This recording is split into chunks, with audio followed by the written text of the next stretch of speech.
If you've been booking a table before your flight at the Phoenix Sapphire Lounge, that little luxury is about to go away. It's Monday, August 17th, and this is Points Wire, your daily hit of points, miles, and Sapphire Reserve deals. I'm Alex. And I'm Sam, here to read the fine print so you don't have to. What's happening in Phoenix? So a data point on Arc of Audrich Chase Sapphire says the Phoenix Sapphire Lounge is killing reservations as of September 1st. No more grabbing a slot ahead of time. After that date, it's walk-up only. First come, first served. And I want to flag that this is one report on the subreddit, not a Chase announcement, so treat it as a heads up rather than gospel. That said, it fits a pattern. These Sapphire Lounges have gotten popular fast, and reservations were always a bit of a pressure valve. Losing them means you're back to gambling on the walk-up line. Right. And the practical takeaway is simple. If you fly through PHX before the first, and you like knowing you've got a seat, use the reservation while it's still there. After that, build in buffer time and have a backup lounge in mind. Who's this actually matter for? Frequent Phoenix flyers and connectors. If you pass through once a year, you were rolling the dice anyway. Fair. Let's talk about a redemption that made me do a double take.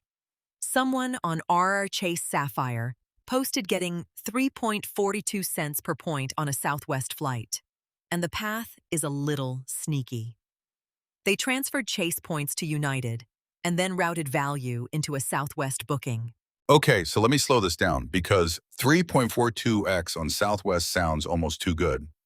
Southwest prices its own award seats in cash, so points value there is usually fixed and boring around 1.3 to 1.5 cents. To get 3.42, you're leaning on an expensive last-minute cash fare and a favorable transfer path, not a repeatable everyday trick.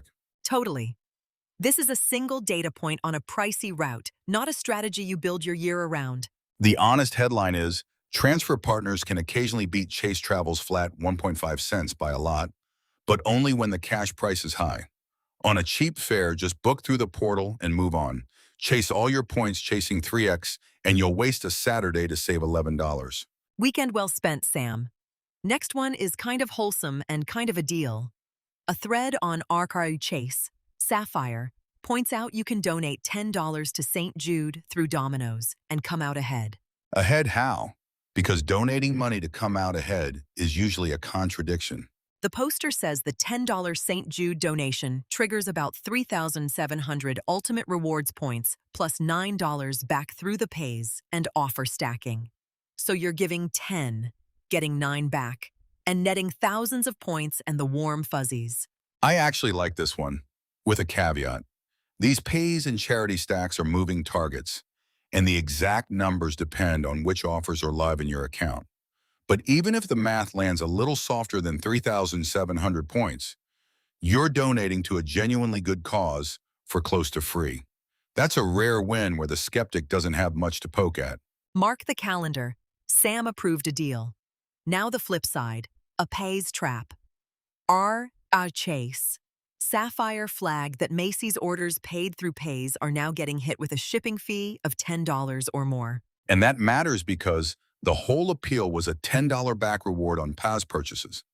If Macy's is now charging you $10 plus in shipping, the reward just pays for the shipping and you've netted nothing.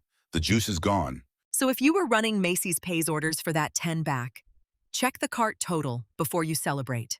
The reward's still there. It's just being quietly eaten by shipping now. This is the pattern with these promos. The reward stays on the page so it looks alive, but the merchant tweaks something else to claw it back. Always tally the full out the door number. One more real one, before radar.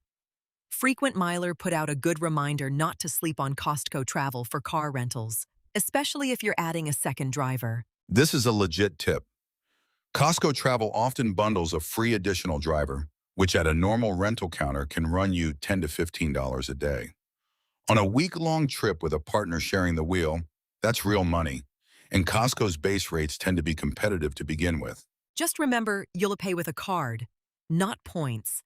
So pair it with whatever card gives you the best travel earning. And you need a Costco membership, obviously, but if you've got one, it's an easy check before you book direct. Quick hits on the radar. That back-to-back edit credit nerf we covered last week is still the state of play. Chase is enforcing separate stays of 2+ nights for each $250 credit, so don't try to stack them on one trip.